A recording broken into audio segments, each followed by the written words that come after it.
My family cut contact with me for 9 years because of a lie. Now it's my turn for revenge. When we last spoke, we wanted to protect E and did the only thing we thought we could do.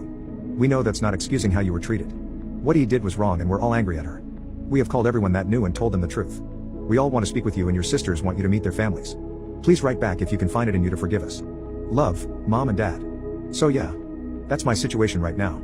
I haven't answered, but they no doubt know I've seen it. Truth be told, I'm seething. So many old, shitty memories are now stirring again. I don't want to forgive them and I wouldn't trust myself to be in the same room as them right now.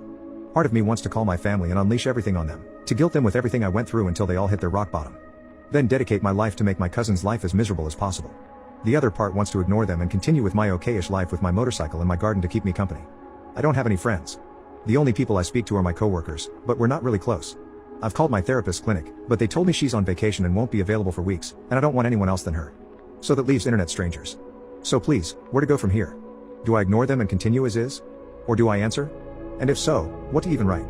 I'm pretty sure meeting them in person would be a bad idea for a foreseeable future, but I'm not even sure how my life can improve from picking up those old threads.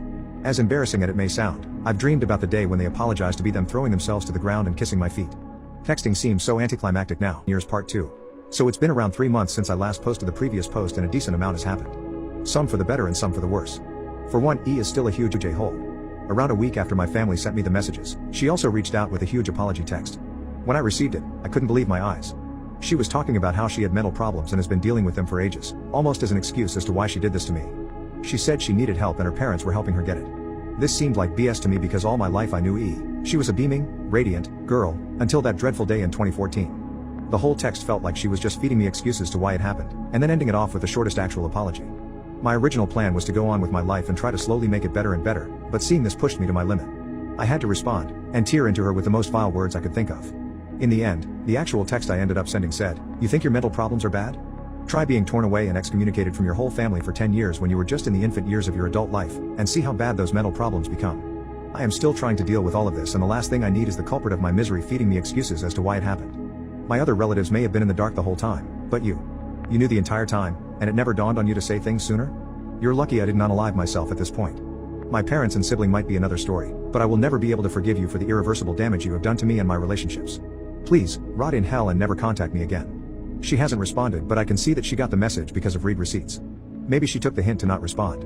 The good news is that I also responded to my parents. Nothing crazy in text because we really got the whole conversation out over the phone. It felt weird hearing their voices again. I used to relate those voices to being safe and home, but after what happened it was a whole new feeling. At first, I hated it. All the sour memories popped back into my brain from the day I last spoke to them. Those voices had been screaming at me for things I didn't even do. The conversation lasted about 3 to 4 hours, and while it was hard for me and most likely them, it was the most productive conversation I've ever had with them. I thought it would be a lot of excuses just like E, but to my surprise, they not only apologized a million times over, but told me everything they were in the wrong about. They said it was weighing on them all these years and now that the truth is out they don't know how they can live with themselves. The one really hard part was when I asked them why they didn't hear me out or believe their own son compared to a niece. They told me they struggled with it immensely but E had made it so believable that they felt they had no choice. I told them that instead of just cutting contact, they should have at least tried to get me help, but they gave me nothing to work with. They said they knew this and that was the hardest part. After the first year or two, they said they wanted to contact me and try to figure things out, but they ultimately decided that me being who I was would not talk to them and things would just get worse. That got me heated a little bit because who cares what type of person I am? What I really am is your son and that comes first. At the end we came to the conclusion that we will stay in contact. I am not going over to visit them or anything but it's a start. While there is still so much hatred in my heart for them, I feel like things can get better, and that's why I'm somewhat happy. Since that phone call, we frequently check up on each other, and conversations are slowly getting back to what they used to be. Maybe I'll visit them someday, but I don't know when that will be or how it will go. How am I supposed to hug and say hi to the people who threw me out of their life? Final part. Hey guys, so I have another update on my whole situation regarding E and the SA. It has been another 4 to 5 months since the last update and I have some better news than worse this time again. To start off, a lot of people were telling me to sue or take E to court. While I agree that what she did was unforgivable and heinous, I don't feel like that will cause any good. The situation has been 10 years in the making and I kind of just want to be all over and done with it. Taking her to court would cost me thousands in legal fees that I just can't afford, and I also can't help but think of the fact that E never took it to court either. I know that's not a good excuse but it's just a thought. I am still in contact with my parents and you won't believe it but I actually visited them around a week ago. They also have removed contact with E, and I feel like her getting the same treatment I went through is similar to being sued in terms of punishment. Believe me I would know. Visiting the parents went well. I haven't seen the rest of my family as I want the process to be gradual, but we met and had a nice dinner, of course. In my last post I said I didn't know how the greeting process would go. How was I supposed to greet the people who tore my normal life away? Well, the greeting went better than I imagined. I thought hate would win over me, but I actually felt somewhat relieved when I saw them. Is that weird? Maybe it was the fact that seeing them meant maybe my life was getting back to the normal it was before, but I don't know. I didn't hug them until after because the conversation we had was pretty grueling. I didn't mean to rip into them, but I felt I had to really get the point across of how much hurt they had caused me.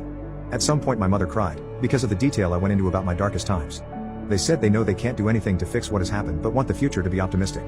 They even opened the idea of coming home for Christmas and seeing the rest of the family, but I told them my plan about taking it slow and said I might be open to the idea. While I am still conflicted, that feeling of hatred is slowly going away and I am overall just feeling like a better person in general. I think the weight of the situation had pulled me down all those 10 years, and now that I am free of judgment it feels good. I have also started dating now, and met a great girl that I am starting to slowly get serious with. Life is getting better. Who knows what will happen in the next 10 years after this, but for the first time in ages I feel like things are going up. For all those reading, please use my story as an aid to your personal problems and grudges. Things do get better, even if you have to wait 10 years.